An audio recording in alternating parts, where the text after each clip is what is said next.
Bismillahirrahmanirrahim. Assalamualaikum warahmatullahi wabarakatuh. My name is Atik Puspita Rilla, and in today's presentation, I'm going to discuss about methods of teaching campus focus.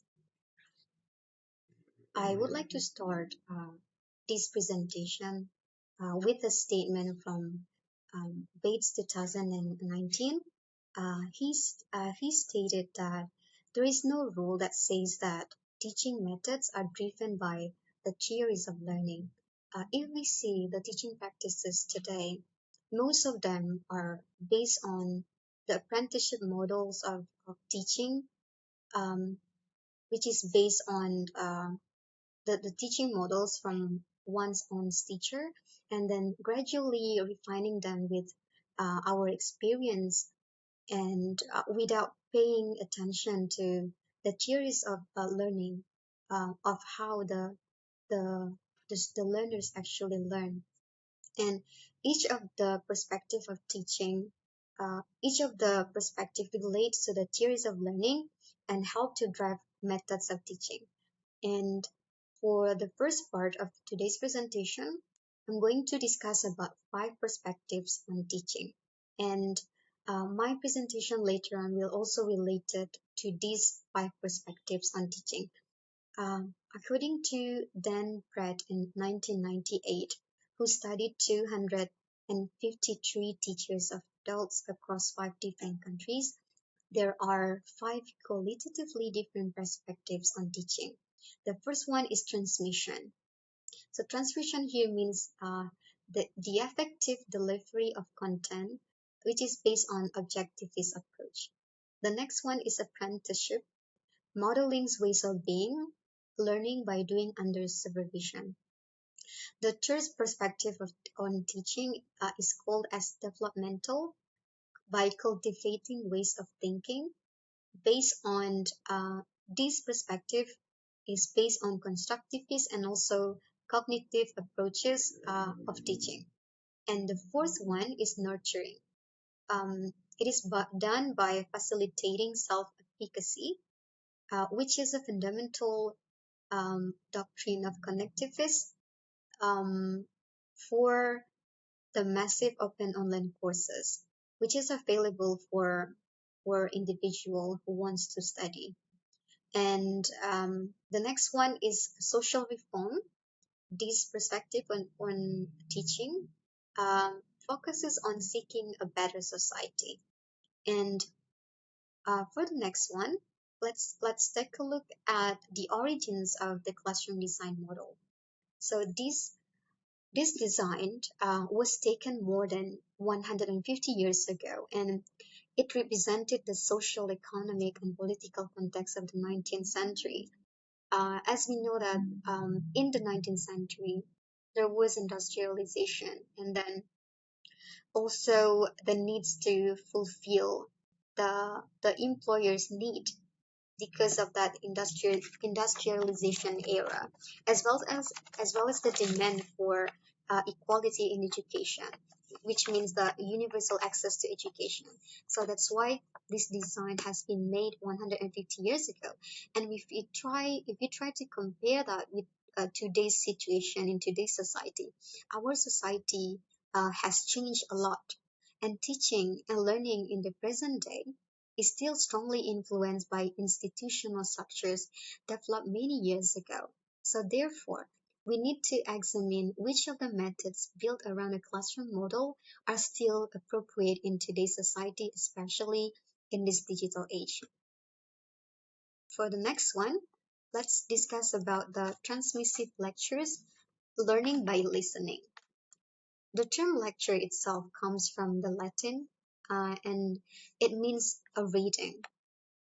In the 13th century, most books were extremely rare. So therefore, if the professor had to give the lecture to students, the professor had to borrow the only resource that they have in the library. And if we see our teaching practices today, a question comes into mind whether these methods of teaching is still relevant? Is it still the most um, applicable or the most appropriate teaching methods that we can use in today's society? According to McGee and Swinicky 2016, uh, they believe that lecturing is best used for a few occasions, such as providing up-to-date material that cannot be found in one source, um, summarizing material found in a variety of sources, adapting material to the interests of a particular group, helping students to discover key concepts, principles, or ideas, and also modeling experts' thinking. For the for the fifth point here, modeling expert thinking, lectures play an important role here. So lectures give the expert, or in this case is the lecturers, the opportunity to share their research with the learners. They also can share their interests with the learners, and they also have the time to, they can also use the time to motivate the learners, and to give them the model, and share their up-to-date research based on their field. So in this case, we can say that lectures are still relevant for a few occasions, but it doesn't mean that it has to be the default of the transmission of knowledge in today's society. The next one is interactive lectures, seminars, and tutorials, learning by talking. So based on these methods of teaching, learning goes um, beyond the memorization. It goes beyond memorization. So in this case, the learners can also share their perspective with the other member of the class, with the other students, by doing dialogue and also discussions, and also seminars and tutorials.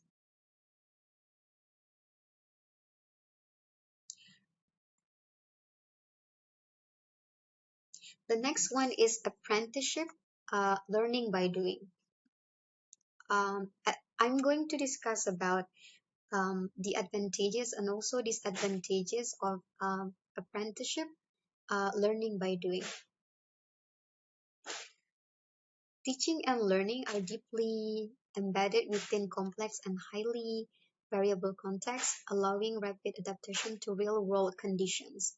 And it gives the opportunity to use the time of the experts who can integrate teaching within the regular work routine. So, with that being said, the expert can integrate their time of teaching as well as their work at the same time, and which makes it efficient. It provides learners with clear models or goals to aspire to, because they can learn from the expert if this kind of teaching method is applied. It acculturates learners to the values and norms of the trade or profession. Um, while it has advantages, learning by doing from apprenticeship also has its disadvantages. The first one is much of a master's knowledge is tacit. So it's often the experts often have difficulty in expressing verbally of their knowledge, and therefore the learners often have to guess or question themselves what is required of them to become experts themselves. And another disadvantage is experts often rely solely on modeling, and there is clearly a limited number of learners that one expert can manage. Because the expert has to be the model for this learner, therefore there is a limit for the number of learners that the expert can manage if we apply this model of teaching. The next one is experiential learning, learning by doing. So learning by doing here, enables the students to learn and also reflect on the activities as well as their knowledge, their theoretical knowledge, and it enables them to practice outside and inside the classroom. So some examples of experiential learnings are laboratory workshop and study work, which has been adopted by the science and engineering classroom, apprenticeship, problem-based learning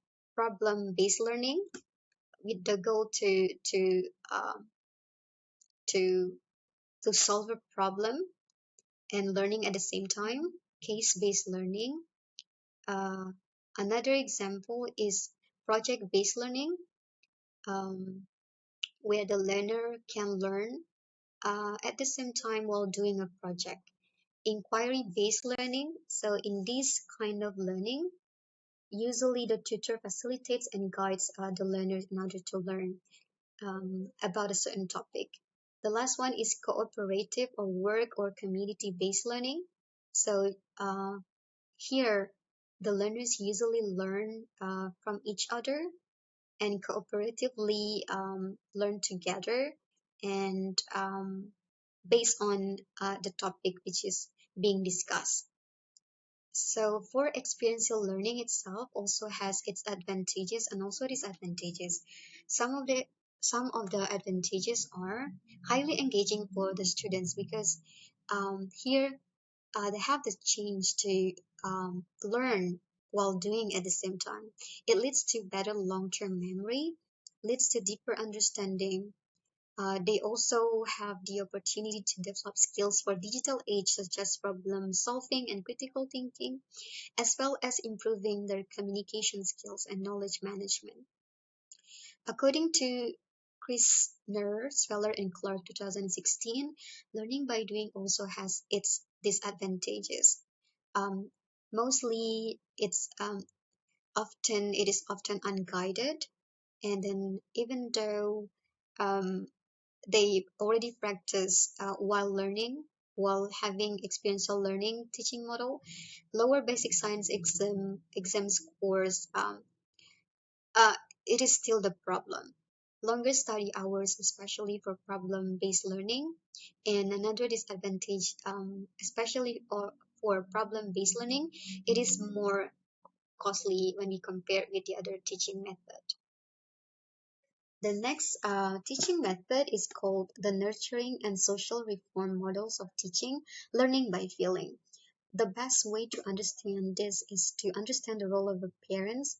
It is expected that the parents can empathize with their child. So the nurturing perspective here focus on and put strong emphasis on the interest of the learner, how the learner approaches the learning, and to listen carefully to what they say and what they are thinking, and eventually to provide supportive responses to the learners.